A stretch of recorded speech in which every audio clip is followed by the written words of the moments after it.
This is the first time that I've blocked somebody.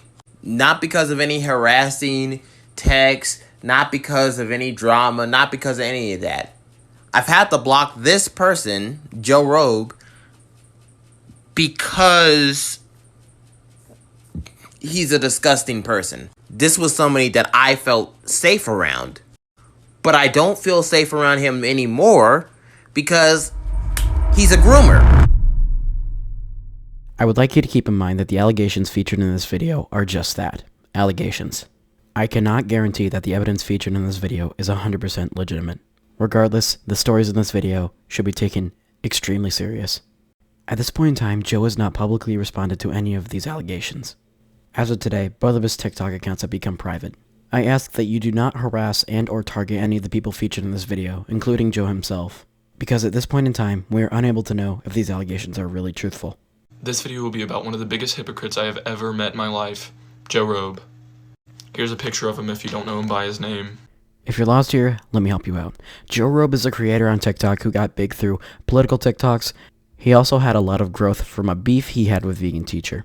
The purpose of Joe's platform were to make young people feel safe, and many people, including myself, feel majorly betrayed by these allegations.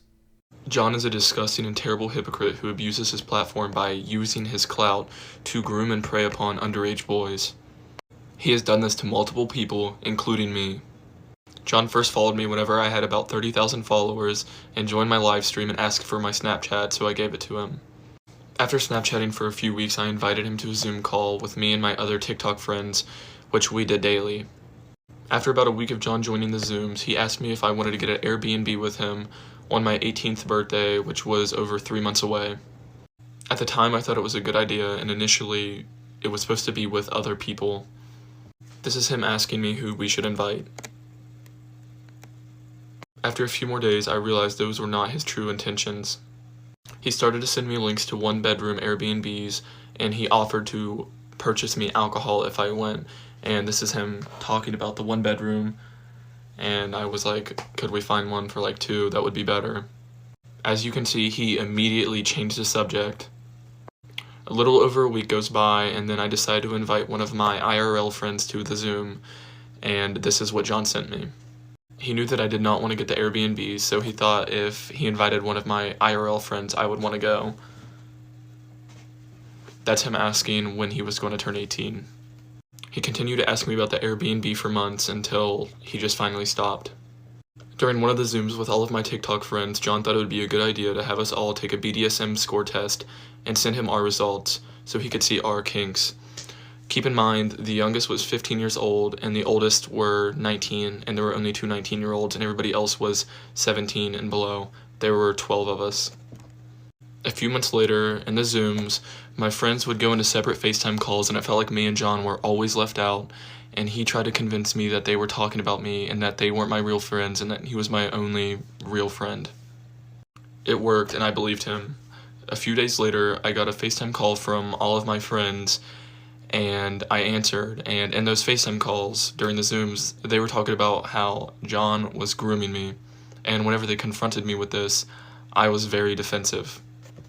A few hours later, I called back and talked to them, and I finally realized that John was grooming me. I decided to cut John off and not confront him about anything. I didn't say anything for the past 8 months because I thought I was the only one until recently I found out that there are multiple people that John has groomed. John does not deserve to have any type of platform because if he does, he will continue this behavior and will not stop preying on teenagers. He's a disgusting and terrible person. As much as it hurts to say, this just feels too real. Between the dates and the detail, I just physically can't make my brain believe that Joe didn't do this. The evidence is right there, and while it's not totally foolproof, it is extremely believable. And the fact that Joe privated his accounts after this was posted just makes it feel more and more real. Not only that, but there are more details that go along with this allegation. Hello all, excuse my location as I am stepping out of work to make this video, as I'm a witness to a lot of John's disgusting actions towards underage individuals. I wanted to make a statement because these stories are very real and extremely credible. I was involved in a group who did Zooms every night during election season. We played games and we just talked. This was a group of people from anywhere of the ages of 16 to just turning 20. John, who is a 27-year-old man, was in these Zooms playing Among Us with underage people. Although this was somewhat normalized and I thought it was tad weird when I first joined the Zooms, it became really normal because there's a huge following and we have the same beliefs. This is not normal. This is weird for an adult to be hanging out with 16-year-olds. He had very real discussions with all of us about getting Airbnbs when at the time I was literally a minor. My friend Dylan was asked by John to get an Airbnb when he turned 18 for his birthday. A 27-year-old. And I haven't even talked about trauma dumping. This behavior is extremely unacceptable, disgusting, and we have to hold him accountable for his actions. With even more and more people corroborating this story, I can't help but feel like Joe actually did this. As much as I don't want to, I full-heartedly believe that he is guilty of doing this. While these videos should not be taken as gospel, it is seemingly very likely that these allegations are true. If you yourself are a victim of Jorobe, please come out with your story. And as of right now, do not have contact with Jorobe. At this moment, that is all I could find to cover. That's it. See ya.